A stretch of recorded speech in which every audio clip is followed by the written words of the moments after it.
For the last couple videos on this channel, we've talked about pornography, and I figured let's talk about it again before we move on to talking about other interesting things.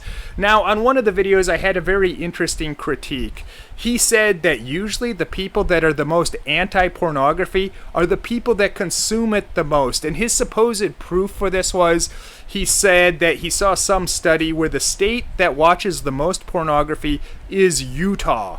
And I tried to look this up myself, and I found all these different studies, and they gave all different results. Interestingly enough, in one of them, the country that supposedly consumes the most pornography is the country that I'm currently recording this video from, and that's why I guess in the past year, they tried to ban pornography from the internet. They at least banned Pornhub and the most trafficked porn sites, the largest porn sites. Those are banned from the internet here. But so that's his proof. Supposedly Utah, which is, obviously associated with Mormons, they supposedly, according to the study that he saw, consume the most pornography. And I have a couple interesting, at least I have a point why that's very silly. First of all, even if that's true, well, you're assuming that all these people in the state of Utah that are consuming pornography, that they're actively going out and telling others that pornography is wrong. And that can happen, by the way. Look at President Donald Trump. He doesn't drink, he doesn't smoke, and the reason he doesn't drink and doesn't smoke is because his brother did, and his older brother told him, hey, you don't start drinking, because his brother had issues with that and actually died from a fairly young age from alcoholism.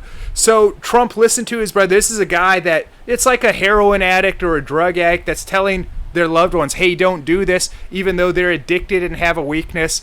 But I've also saw a video from Roosh recently that was very interesting, where he visited the state of Utah, and he said you would think as an outsider that you go to Utah and it's all these Mormons living a very wholesome lifestyle. He said when he was in Utah, he saw more degenerates and degeneracy than anywhere else he's ever been, and he theorized that they're trying to put degenerates there, they want degeneracy there to be a negative influence on all the people living wholesome lifestyles there.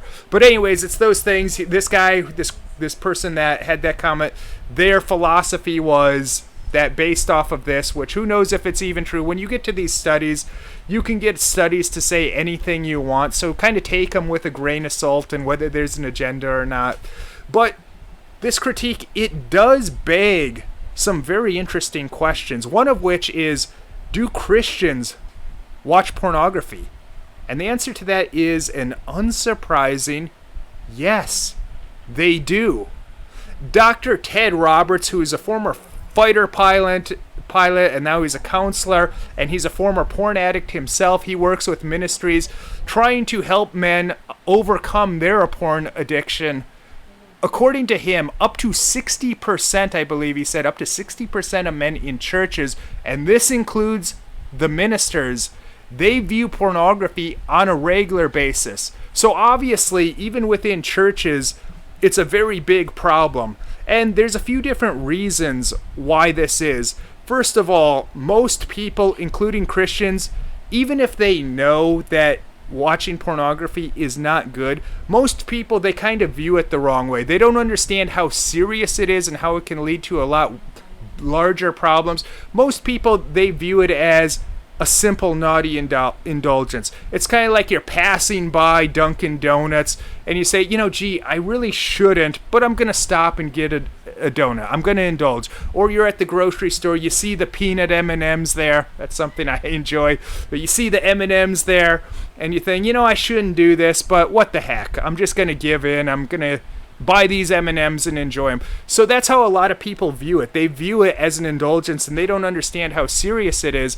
That's why it's very important that there's people out there giving these kinds of messages that share with people just how damaging it is. Like in my videos, there's a lot of other good videos out there because people just don't understand. And even if you know, it's very important to have reminders of them. And second of all, why do they do this? It's because, quite frankly, a lot of them are hypocrites. And here's the thing, too, that you have to keep in mind. Anytime you're someone of principles and standards, whether you're a Christian or someone that lives that advocates for a conservative lifestyle or tries to live that way. Anytime that you have standards, sometimes we fail to live up to those standards ourselves. And it's kind of funny because Jay Leno told this story. I think he's told it a number of times, but this always stuck with me. As you can see, I actually have Jay Leno's book there in the background. But he has this story where he talks about, or something that he likes to say. Jay Leno says the thing that people hate more than anything else is hypocrites. Look at Charlie Sheen. People don't really mind Charlie Sheen because he lives this wild lifestyle, but he's very open. He's not going around advocating it. Now, there's a couple issues with that, one of which I said that's the problem. When you do have high standards, sometimes we fail to meet those high standards ourselves. And the other is, it's very easy to live a lifestyle like Charlie Sheen. This is a guy that all he does is go around and do drugs and live a promiscuous lifestyle. He has no standards whatsoever, so it's not really hard to do what he does. It's not admirable, but Jay Leno's also very correct in that story. Now, regarding this point of hypocrites, something that I truly believe, if you're going to preach something, and it could be anything, it could be a diet, it could be some kind of lifestyle, it doesn't have to be something necessarily moralistic, but if you're going to be an advocate for something, you'd better practice what you preach. If I turn this video off and I fire up a porno movie right after I upload it, well, I'm not a very respectable person. So I don't like those people either, those hypocrites, and I'm a big believer that you got to practice what you preach, because I can't respect anyone that doesn't.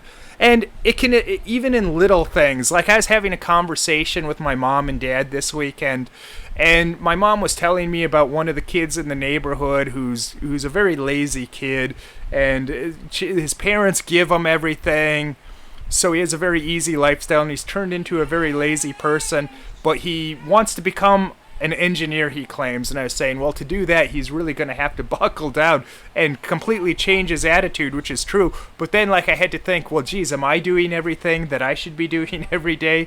So I kind of had to check myself. So practice what you preach. If you're going to go out and try and be someone that advocates something, don't be a hypocrite. You really have to practice that lifestyle. So this will wrap it up for now, talking about these particular issues. But go ahead, check out the other videos after you leave a comment, and we'll be back with more good stuff for you.